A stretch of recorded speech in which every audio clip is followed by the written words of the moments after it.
یہ دعا پڑھو گے اللہ عز و جل دشمن کو مغلوب کریں گے، شکست فاش دیں گے، دشمن آپ کا مغلوب رہے گا، نہیں مقابلہ کر سکتا۔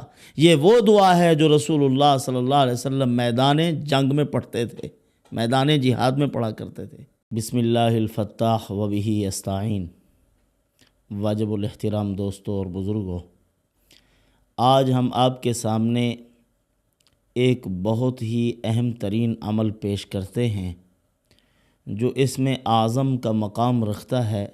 دعا میں جب اس کو آپ پڑھیں گے تو انشاءاللہ العزیز اللہ پاک آپ کی دعا کو شرف قبولیت عطا فرمائیں گے، اور اس دعا کی برکت سے آپ کو انابت الرجوع اللہ نصیب ہوگا۔ اور اسی طرح دشمنوں کو مغلوب کرنے کے لیے، ان کے پروپیگنڈے جو ہیں ان کے خاتمے کے لیے بھی ایک عظیم دعا ہے۔ اگر آپ اس دعا کا اہتمام کرتے ہیں تو انشاءاللہ دشمن مغلوب رہیں گے، آپ کا مقابلہ کرنے کی جرات نہیں کریں گے، اللہ پاک ان کو قدم قدم پر شکست دیں گے اور آپ کو قدم قدم پر فتوحات نصیب ہوں گی۔ الحمدللہ ہم نے اور بھی ہمارے معاملات ہیں زندگی کے، بہت سی مصروفیات ہیں، ہمارے اپنے ادارے ہیں۔ اسلامک سنٹر ہے ہمارا جامعہ ام کلثوم للبنات، جہاں دین کی تعلیم دی جاتی ہے، بچوں کو قرآن سکھایا جاتا ہے، احادیث طیبہ اور فقہ اور دین کے بہت سے علوم کی تعلیم ہے، بخاری شریف تک، دورہ حدیث شریف تک کلاسز ہیں، وہاں بھی مصروفیات رہتی ہیں۔ اور اسی طرح ہم نے ایک ادارہ بنایا تھا جس میں سکول سسٹم بھی ہے اور حفظ قرآن مجید بھی، الحسن ایجوکیشن سسٹم، وہاں بھی ہمارے کچھ قیمتی اوقات صرف ہوتے ہیں۔ اور اسی طرح اب ہم نے ایک اور پلیٹ فارم کا آغاز کیا ہے افادہ عام کے لیے، پوری امت مسلمہ تک فائدہ پہنچے، ہمیں فائدہ ہو، لوگوں کو فائدہ پہنچے، دین کی تعلیم عام ہو، قرآن مقدس پڑھایا جائے، دینیات کی تعلیم ہو، اور اسی طرح مسنون دعائیں ہوں، جائز ناجائز حلال و حرام کا پتہ چلے، تو قرآن مقدس کے الفاظ پر محنت ہو، اس کے معانی، مفاہیم اور اس کے مطالب اور ترجمہ سیکھنے کی ایک بہت بڑی ایک مشق ہو۔ تو اس کے لیے ہم نے ایک اور پلیٹ فارم ڈیجیٹل دنیا میں شروع کیا ہے، اس کا نام ہم نے رکھا ہے المبارک آن لائن قرآن اکیڈمی۔ اس کے اندر انشاءاللہ العزیز ہم اپنی بھرپور صلاحیتوں کو صرف کریں گے اور زیادہ سے زیادہ اللہ کے قرآن کی اشاعت، اس کی تعلیم کے لیے شب و روز ہم کوشاں رہیں گے۔ اس کے لیے ہم اللہ تعالیٰ کے فضل و کرم سے ہم نے سوچ لیا ہے کہ ہم خود بھی اپنی صلاحیتیں اس میدان میں صرف کریں گے جو اللہ نے عطا فرما رکھی ہیں انشاءاللہ العزیز۔ اور اسی طرح ہم اپنے ساتھ رفقائے کار کو بھی شامل کریں گے، پورا ایک سٹاف ہوگا ہمارا جو اس میدان میں محنت کرے گا، اور بچوں کی خوب تعلیم اور ان کی تربیت پر زور دیا جائے گا۔ موقع محل کی مسنون دعاؤں کا بھی اہتمام کرایا جائے گا انشاءاللہ العزیز۔ شرح احیاء میں ہے، رسول اللہ صلی اللہ علیہ وسلم نے ارشاد فرمایا، جو قرآن کے الفاظ کو سیکھتا ہے پھر اس قرآن کے الفاظ کو لوگوں تک پہنچاتا ہے، ان کو سکھاتا ہے۔ اور اسی طرح فرمایا کہ ایک وہ ہے جو صرف قرآن کو سیکھ کر پھر تلاوت کا اہتمام کرتا ہے، دن قیامت کے اللہ عز و جل ان کو اپنے عرش کا سایہ عطا فرمائیں گے۔ یہ بہت بڑا شعبہ ہے۔ ایک بزرگ تھے، بہت بڑے اللہ والے تھے، وقت کے بہت بڑے محدث تھے، ایک جگہ بیٹھ کر ساری زندگی قرآن و حدیث پڑھایا۔ کسی نے ان سے سوال کیا تھا کہ حضرت آپ نے ساری زندگی یہاں بیٹھ کر یہی کام کیا ہے بس؟ تو حضرت نے فرمایا کہ بات یہ ہے، مجھے رسول اللہ صلی اللہ علیہ وسلم کی ایک حدیث نے یہاں بیٹھنے پر مجبور کیا ہے۔ وہ کون سی؟ حضرت عثمان غنی رضی اللہ تعالیٰ عنہ رسول اللہ صلی اللہ علیہ وسلم کی ذات عالی سے یہ روایت نقل کرتے ہیں، خیرکم من تعلم القرآن وعلمہ، تم میں سے بہترین آدمی وہ ہے جو قرآن سیکھے اور قرآن سکھائے۔ اور اس حدیث پاک کو سامنے رکھ کر حضرت ابو عبد الرحمن سلمی رحمۃ اللہ علیہ نے ایک ہی جگہ بیٹھ کر ساری زندگی قرآن پڑھایا۔ فرمایا جب اس سے بہتر نہ کوئی کام ہے اور اس سے بہتر نہ کوئی شخص ہے تو پھر میں اپنی تمام تر صلاحیتیں، اپنی تمام تر قوتیں اسی کام پر کیوں نہ صرف کر دوں۔ تو بیٹھ گئے اور ساری زندگی قرآن و حدیث پر صرف کیا۔ تو برادران عزیز، ہماری بھی ایک کوشش ہے انشاءاللہ العزیز۔ ایک اور روایت ہے، رسول اللہ صلی اللہ علیہ وسلم نے فرمایا کہ جو قرآن پڑھتا ہے، الذی یقرأ القرآن وہو ماہر بہ، قرآن پڑھتا ہے، قرآن کا ماہر ہے، مع السفرۃ الکرام البررہ، فرمایا وہ اللہ کے معزز فرشتوں میں شامل ہوگا۔ جو اللہ کے معزز فرشتوں کا مقام ہے اس کو وہ مقام ملے گا قرآن مقدس کی مہارت حاصل کرنے پر، وہ عزت اس کو عطا ہوگی۔ تو علماء نے لکھا ہے کہ ایک عام آدمی کی حیثیت سے اور اللہ کے معزز اور مکرم فرشتوں میں شمولیت یہ کیسے ہو سکتا ہے؟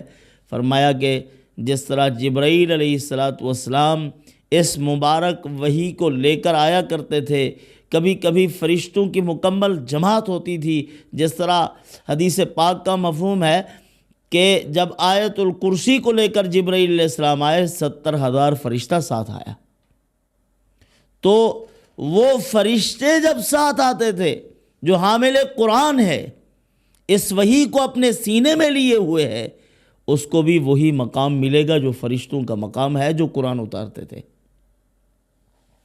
تو یہ عزت اور مقام کس چیز کی وجہ سے مل رہا ہے؟ قرآن مقدس کی برکت سے۔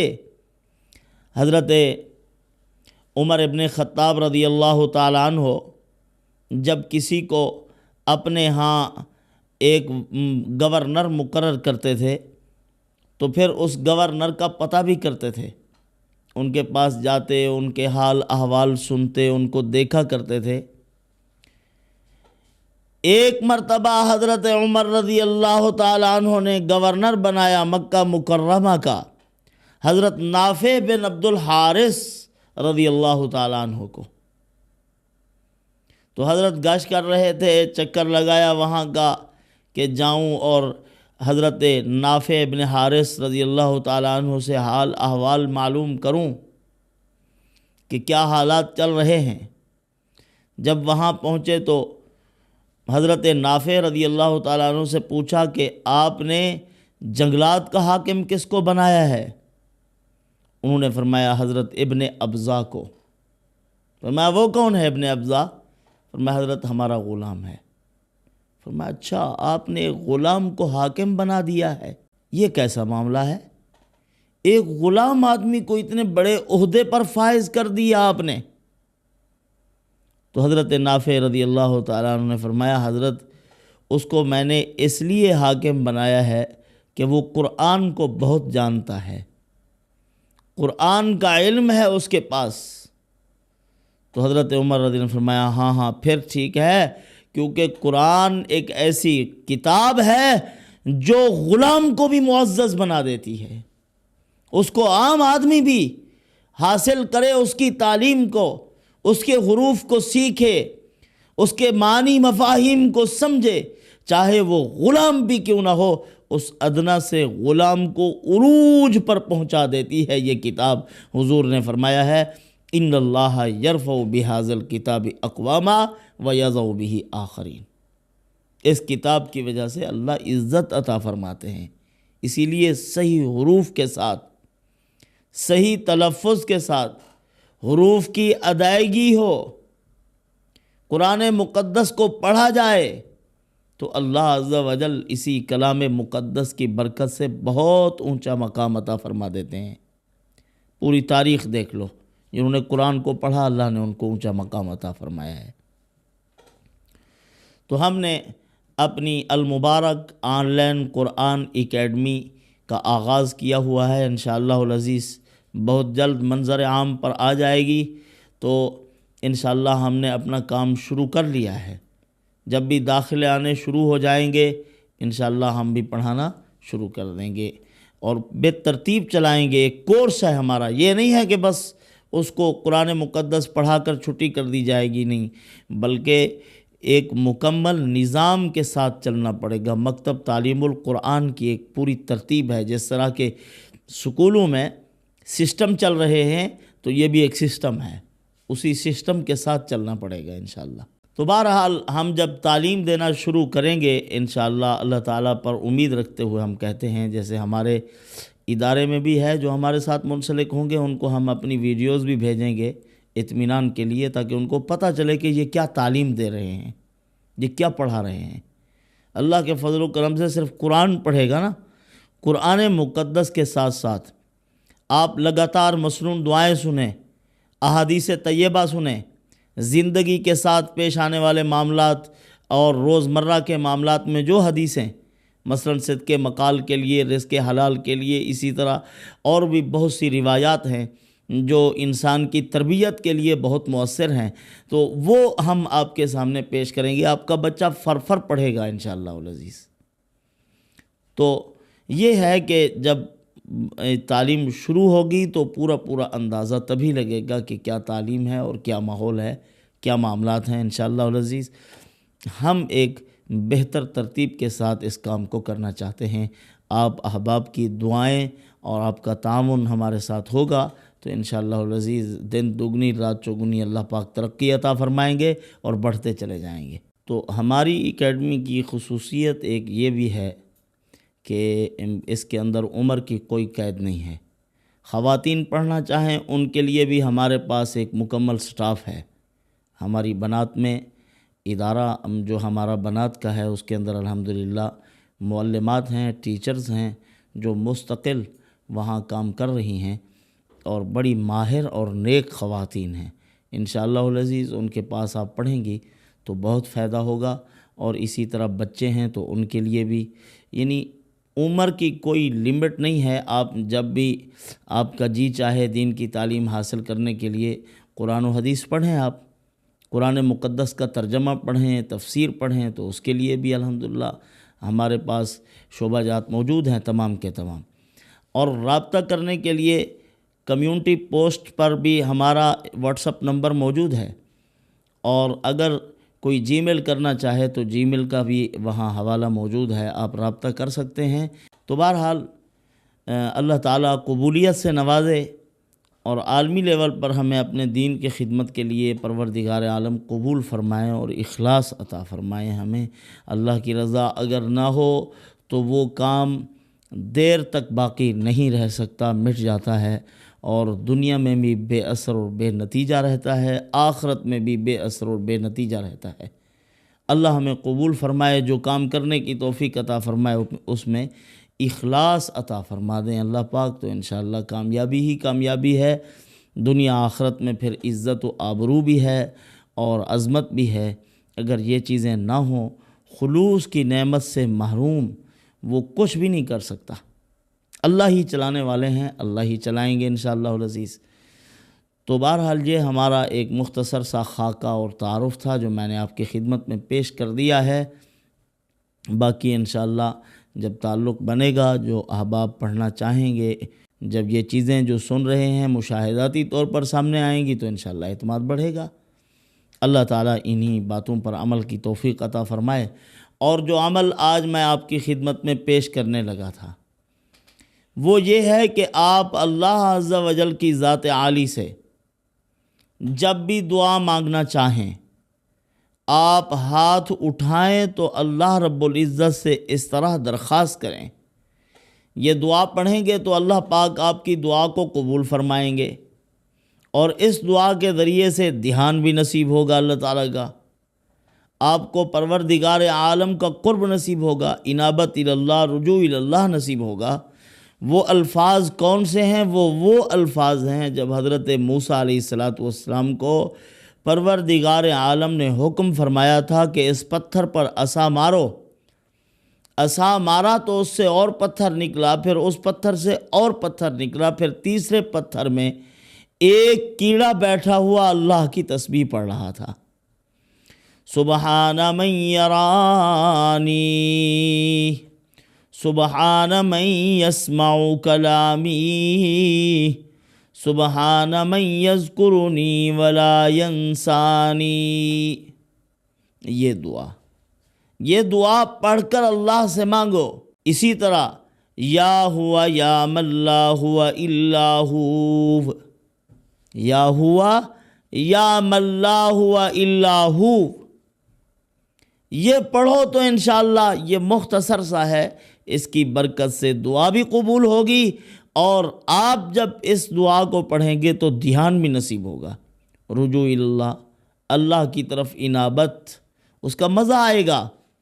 جب انسان کو یہ تصور نصیب ہو جاتا ہے کہ اللہ مجھے دیکھ رہے ہیں، میرے ساتھ ہیں، تو پھر پروردگار عالم دعا میں لذت کو اور بڑھا دیتے ہیں.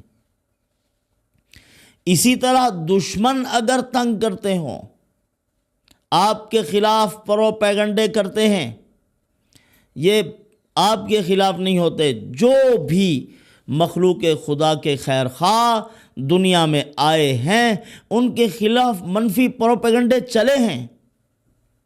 لوگوں نے ان کے خلاف بڑی عجیب عجیب پالیسیاں بنائی، بڑے منصوبے بنائے ان کو ذلیل و رسوا کرنے کے لیے، لیکن اللہ عز و جل جس کو عزت دے اس کو کوئی ذلیل نہیں کر سکتا، چاہے ایڑی چوٹی کا زور بھی لگا لیں، ان سے کچھ بھی نہیں ہو سکتا. آپ دیکھیں حضرت امام بخاری رحمۃ اللہ علیہ کتنی بڑی شخصیت ہیں، جنہوں نے وہ کتاب لکھی جس کو اصح الکتب بعد کتاب اللہ کہا جاتا ہے. کتابوں میں سے سب سے مقدس کتاب قرآن ہے، قرآن مقدس کے بعد احادیث کی سب سے زیادہ صحیح کتاب جو ہے وہ بخاری شریف ہے، امام بخاری رحمۃ اللہ علیہ کی. تو امام بخاری رحمۃ اللہ علیہ پر کتنی عتاب نازل ہوئے، کس قدر مسائل آئے، کتنی مشکلات، کس قدر حاسدین. آج کل چند جاہل بیٹھ کر کہتے ہیں کہ بس یہ مولوی لڑوا رہے ہیں، دیکھیں کتنی شور شرابہ ہے، کتنے لوگ، یہ یعنی کسی کا مخالف ہو جانا یہ مولویت کا عیب سمجھا جاتا ہے کہ مولوی کے مخالف کیوں ہوں. مولوی کو تو ہر دل عزیز شخصیت ہونا چاہیے، مطلب دوسرے لفظوں میں اس کو منافق ہونا چاہیے، ہر کسی کی ہاں میں ہاں ملاتا جائے. مولوی کا جو حقیقی معنی ہے، عالم وہ ہے جو حق گو ہو، حق پر ڈٹ جائے، سرے منہ انحراف نہ ہو، تھوڑا سا بھی دائیں بائیں ہونے کو تیار نہ ہو، اس کو کہتے ہیں مولوی اور عالم. حضرت امام بخاری رحمۃ اللہ علیہ حق کہا، حق پر ڈٹ گئے، اور حاکم وقت کو تکلیف ہوئی، انہوں نے کہا کہ امام بخاری کو جلا وطن کیا جائے. وہاں سے ان کا جو شہر تھا وہاں سے نکال دیا گیا حضرت کو. حضرت چل پڑے اور شہر میں گئے. انہوں نے بھی حضرت کو کہا کہ حضرت آپ رخصت ہو جائیں یہاں سے، ہمارے حالات خراب ہو رہے ہیں، پیچھے آپ کے ساتھ بادشاہ آپ کے ساتھ ناراض ہے، آپ چلے جائیں. حضرت اور آگے چلے گئے اور جا کر ایک جگہ حضرت امام بخاری رحمۃ اللہ علیہ نے دعا مانگی کہ اے اللہ، زمین وسیع ہونے کے باوجود میرے اوپر تنگ ہو گئی ہے. اب اپنے علاقے کی طرف جا رہے ہیں، آگے داخلہ ممنوع کہ آپ ہمارے علاقے میں داخل نہیں ہو سکتے. تو وہاں بیٹھ کر حضرت نے دعا مانگی کہ اے اللہ فقبضنی الیک، مجھے اپنی طرف بلا لے. اے پروردگار، مخالف بہت ہو گئے ہیں، زمین تنگ ہو گئی ہے. تو وہیں حضرت کا وصال ہوا، اور پھر اللہ عز و جل کی طرف سے انعام کیا ملا. فتنے جب اٹھتے ہیں تو کسی عام انسان کے لیے یہ پرکھنا مشکل ہو جاتا ہے حق سچ کیا ہے، جھوٹ کیا ہے۔ پروپیگنڈے جب ہوتے ہیں نا، باتیں افواہیں پھیلا دی جاتی ہیں، خبریں پھیلی ہوئی ہیں عوام میں، کسی چیز کا کچھ علم نہیں کہ حقیقت کیا ہے، حقیقت کا پتہ نہیں ہوتا۔ تو پروپیگنڈا تھا، وہ چل پڑا وقتی طور پر، حقیقت کا علم نہیں تھا کسی کو کہ کیا ہے حقیقت۔ پھر خدا نے آشکارا کی۔ امام بخاری رحمۃ اللہ علیہ کا جنازہ ہوا، پھر تدفین ہوئی، دفن جب ہوئے تو قبر سے وہ خوشبو پھوٹی، پوری دنیا کو معطر کر دیا اس نے۔ دور دراز سے لوگ آئے، مٹی سے خوشبو مہک رہی ہے، اور پھر اس کو چیک کیا جاتا ہے۔ آج کل تو جدید لیبارٹریاں ہو گئی ہیں، وہاں چیک ہوتا ہے کہ یہ خوشبو کون سی خوشبو ہے۔ اس زمانے میں خوشبو بیچنے والے، عطر فروش بڑے بڑے ماہرین تھے جو محسوس کر لیتے تھے کہ یہ فلاں خوشبو ہے، یہ فلاں خوشبو ہے، یہ فلاں خوشبو۔ جب ان کی قبر کی مٹی سے خوشبو نکلی تو پھر کیا ہوا؟ فرمایا کہ بڑے بڑے ماہرین بلائے گئے، انہوں نے کہا یہ دنیا کی خوشبو نہیں ہے، یہ کوئی جنت کی کھڑکی کھلی ہے قبر میں، یہ وہاں سے معطر خوشبوئیں مہک رہی ہیں، تاکہ دنیا غلط فہمی میں مبتلا نہ ہو کہ امام بخاری حق سچ تھا یا نہیں۔ فرمایا وہ سچے تھے، اللہ کے وفادار بندے تھے، اسی لیے پروردگار عالم نے ان کی صحبت میں جو مٹی تھی اس کو بھی نوازا ہے۔ اللہ عز و جل نے اسی مٹی کو شان عطا فرمایا۔ پروپیگنڈے ہوتے رہتے ہیں اور تبصرے ہوتے ہیں، پھر العیاذ باللہ، اللہ محفوظ فرمائے، اللہ محفوظ فرمائے، اللہ بچائے۔ واقعہ کربلا بھی تبصرے سے محفوظ نہیں رہا۔ تبصرہ ہے، تبصرہ کرتے ہیں، کوئی کیا کہتے ہیں، کوئی کیا کہتے ہیں۔ حضرت مولانا عبد الماجد دریابادی رحمۃ اللہ علیہ فرمایا کرتے تھے، ان کہہ دو وقت کے یزیدوں کو ہم حسینی مزاج رکھتے ہیں، یعنی تبصرہ کرنے لگ گئے لوگ کہ کون حق پر تھا، کون نہ حق پر، الیاذ باللہ۔ یہاں کیا فیصلہ کرو گے کہ امام حسین حق پر ڈٹ گئے تھے، اپنی جان قربان کر دی تھی، اپنے کنبے کو نہیں دیکھا تھا حضرت نے۔ یہاں بھی فیصلہ کرو گے اور تبصرے کرو گے تو یہاں کیسے تبصرہ ہو سکتا ہے؟ حضرت امام حسین امام عالی مقام حق تھے، راہ حق پر تھے، جن کی تربیت محمد الرسول اللہ نے کی تھی۔ ہاں جی، تو پروپیگنڈے تو ہوتے ہیں، بڑے بڑوں کے خلاف ہوتے ہیں، تو اس سے گھبرانا نہیں چاہیے۔ امام اعظم ابو حنیفہ رحمۃ اللہ علیہ پر کتنی ان کی مخالفت کی گئی، ان کے خلاف منصوبے بنائے گئے، بادشاہ وقت کو تکلیف ہوئی کہ ہمارے خلاف فتوے، جیل میں ڈال دیا، صبح و شام کوڑے مارے جاتے تھے، بہت زیادہ تکلیفیں دی جاتی، جان گداز مار پڑتی تھی، لیکن حضرت برداشت کرتے اس کو، اور حتیٰ کہ حضرت امام اعظم ابو حنیفہ رحمۃ اللہ علیہ کو زہر دے دی گئی اور حضرت کی شہادت ہوئی، جیل کی سلاخوں سے جنازہ نکلا، برداشت کیا۔ تو بہرحال یہ ہوتا ہے اہل حق کے خلاف، دوستیاں، دشمنیاں، خون گرم رکھنے کا ایک بہانہ ہے، دشمنیاں بھی اللہ تعالیٰ پیدا کر دیتے ہیں۔ تو اگر کسی کی دشمنیاں زیادہ ہوں، پروپیگنڈے ہو رہے ہوں، ایک تو رجل مؤمن والی دعا پڑھے، وَأُفَوِّضُ أَمْرِي إِلَى اللَّهِ إِنَّ اللَّهَ بَصِيرٌ بِالْعِبَادِ، اور اس کے ساتھ ساتھ اللہم منزل الکتاب مجری السحاب سریع الحساب ہازم الاحزاب اہزمہم، یہ دعا پڑھنی چاہیے۔ یہ دعا پڑھو گے اللہ عز و جل دشمن کو مغلوب کریں گے، شکست فاش دیں گے، دشمن آپ کا مغلوب رہے گا، نہیں مقابلہ کر سکتا۔ یہ وہ دعا ہے جو رسول اللہ صلی اللہ علیہ وسلم میدان جنگ میں پڑھتے تھے، میدان جہاد میں پڑھا کرتے تھے۔